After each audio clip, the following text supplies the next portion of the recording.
Welcome to 108 news Telugu బులెటిన్ల ముందుగా headlines. ఒక్కో ఎకరానికి 10,000 చొప్పున పంట నష్ట పరిహారం సీఎం రేవంత్ రెడ్డి వివరణ. మాజీ మంత్రి పెద్దారెడ్డి అనుచరుడు సెంధిల్ అరెస్ట్. భారీ వర్షాలతో ఆపదలో ఉన్నారా? సమస్యల పరిష్కారం కోసం జీహెచ్ఎంసీ ఫోన్ నెంబర్లకు కాల్ చేయండి. ఏపీలో మళ్లీ వర్షాలు, వాతావరణ శాఖ హెచ్చరిక. విలాస్లోకి వరద నీరు, కబ్జా వల్ల ఈ స్థితి అంటూ విమర్శలు. రాష్ట్రంలో కురుస్తున్న భారీ వర్షాలు, వరదలపై హైదరాబాద్లోని ఇంటిగ్రేటెడ్ కమాండ్ కంట్రోల్ సెంటర్లో ముఖ్యమంత్రి రేవంత్ రెడ్డి, మంత్రులు శ్రీధర్ బాబు, కోమటిరెడ్డి వెంకటరెడ్డి, ప్రభుత్వ ప్రధాన కార్యదర్శి శాంతకుమార్, డీజీపీ జితేందర్తో పాటు అన్ని శాఖల ఉన్నతాధికారులతో సమీక్ష నిర్వహించారు. భారీ వర్షాలు, వరదల కారణంగా మరణించిన వ్యక్తుల కుటుంబాలకు అందించే ఎక్స్గ్రేషియా 4 లక్షల నుంచి 5 లక్షలకు పెంచాలని నిర్ణయం తీసుకున్నారు. వెంటనే బాధిత కుటుంబాలకు ఆ సహాయం అందించాలని ముఖ్యమంత్రి అధికారులను ఆదేశించారు. చనిపోయిన పాడి గేదెలు ఒక్కోదానికి ఇచ్చే ఆర్థిక సహాయాన్ని 30,000 నుంచి 50,000కు పెంచాలని, మరణించిన మేకలు, గొర్రెలకు ఒక్కోదానికి ఇచ్చే 3,000 సహాయం నుంచి 5,000కు పెంచాలని సీఎం ఆదేశించారు. తక్షణం బాధిత కుటుంబాలకు అందించాలని సూచించారు. వర్షాలు, వరదల కారణంగా పూర్తిగా దెబ్బతిన్న పంటలకు ఒక్కో ఎకరానికి 10,000 రూపాయల చొప్పున పంట నష్ట పరిహారం అందించేందుకు తక్షణ ఏర్పాట్లు చేయాలని ఆదేశించారు. కంటింజెన్సీ ఫండ్ కింద ఖమ్మం, భద్రాద్రి కొత్తగూడెం, మహబూబాబాద్, సూర్యాపేట జిల్లా కలెక్టరేట్లకు ఒక్కొక్కరికి 5 కోట్లు వెంటనే విడుదల చేస్తున్నట్లు ముఖ్యమంత్రి ప్రకటించారు. రాష్ట్రంలోనే కాకుండా జిల్లా కేంద్రాల్లో కంట్రోల్ రూమ్స్ 24 గంటలు పనిచేసే విధంగా ఏర్పాట్లు చేయాలని సీఎం ఆదేశించారు. మాజీ మంత్రి పెద్దారెడ్డి రామచంద్రారెడ్డి ప్రధాన అనుచరుడు జిఎస్ సెంధిల్ను పోలీసులు అరెస్ట్ చేశారు.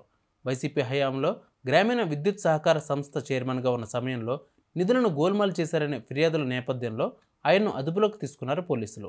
తమిళనాడులోని సెంధిల్ కుమార్ను అరెస్ట్ చేసి కుప్పం పోలీస్ స్టేషన్కు తరలించినట్లు సమాచారం. 2 తెలుగు రాష్ట్రాల్లో ఎడతెరపి లేకుండా కురుస్తున్న భారీ వర్షాలకు చాలా చోట్ల ప్రజలు ఇబ్బందులకు గురవుతున్నారు. ఏదైనా సమస్య ఉంటే జీహెచ్ఎంసీకి వెంటనే తెలియజేయాలని అధికారులు తెలియజేశారు. జీహెచ్ఎంసీకి కాల్ చేయాల్సిన నెంబర్లు 9704601866 నెంబర్కు కాల్ చేయండి. అలాగే భారీ వర్షాలకు మీ ప్రాంతంలో ఎక్కడైనా చెట్లు కూలిపోయినట్లయితే జీహెచ్ఎంసీ ట్రీ కటింగ్ నెంబర్లు 6309062583కి కాల్ చేయవచ్చు. ఇక భారీ వర్షాల కారణంగా ఎక్కడికక్కడ లోతట్టు ప్రాంతాల్లో ఉన్న ఇళ్లలోకి నీరు చేరుతుంది. కొన్ని ప్రాంతాల్లో సెల్లార్లోనూ పూర్తిగా వాటర్ లాక్ అయిపోయిన పరిస్థితి ఉంటుంది. అలాంటి సందర్భాల్లో వర్షపు నీటిని తొలగించేందుకు 9000113667 నెంబర్కు కాల్ చేయండి.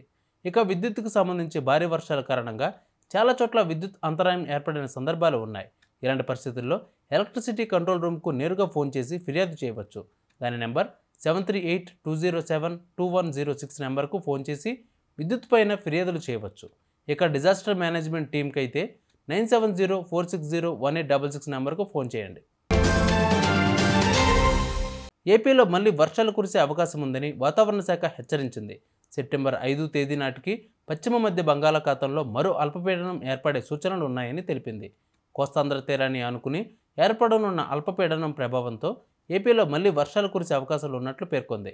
రాజస్థాన్లోని జైసల్మర్ నుంచి విదర్భ, తెలంగాణ మీదుగా మచిలీపట్నం వరకు రుతుపవన ద్రోణి ఆవరించి ఉండనున్నట్లు అంచనా వేసింది. ఇప్పటికే పలుచోట్ల కురుస్తున్న భారీ వర్షాలకు అనేక ప్రాంతాలు నీట మునిగి ప్రజలు తీవ్ర అవస్థలు ఎదుర్కొంటున్న విషయం తెలిసిందే. చెరువులు, నాలాలు కబ్జాకు గురైతే పరిస్థితి ఎలా ఉంటుంది అనే దానికి నిదర్శనంగా నిలిచాయి లాఫలోమా విలాస్. రోడ్లపై వర్షపు నీరు వచ్చి చేరుతున్నాయి. మరోవైపు రంగారెడ్డి జిల్లాలోని శంకరపల్లి మండలం మోకిలా పోలీస్ స్టేషన్ పరిధిలో ఉన్న లాఫలోమా విలాస్లోకి వరద నీరు వచ్చి చేరింది. వరదలకు సుమారు 200 విలాస్ జలదిగ్బంధంలో ఉండిపోయాయి. అయితే కాలువల కబ్జా వల్లే ఈ స్థితి అనే ఆరోపణలు వినిపిస్తున్నాయి. ఎక్కువ ప్రాంతాల్లో 2 రోజులుగా వర్షాలు కురుస్తున్నాయి.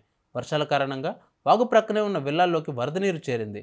నాలా ప్రవాహానికి అడ్డుగా ఉన్న విల్లాస్ నిర్మాణాలు చేపట్టినట్టు స్థానికులు ఆరోపిస్తున్నారు. చెరువుల్లోకి వెళ్లాల్సిన ప్రవాహాన్ని దారి మళ్లించాలని చూడడం వల్లే ఈ విల్లాస్లోకి వరద నీరు వచ్చి చేరినట్లు స్థానికులు చెబుతున్నారు.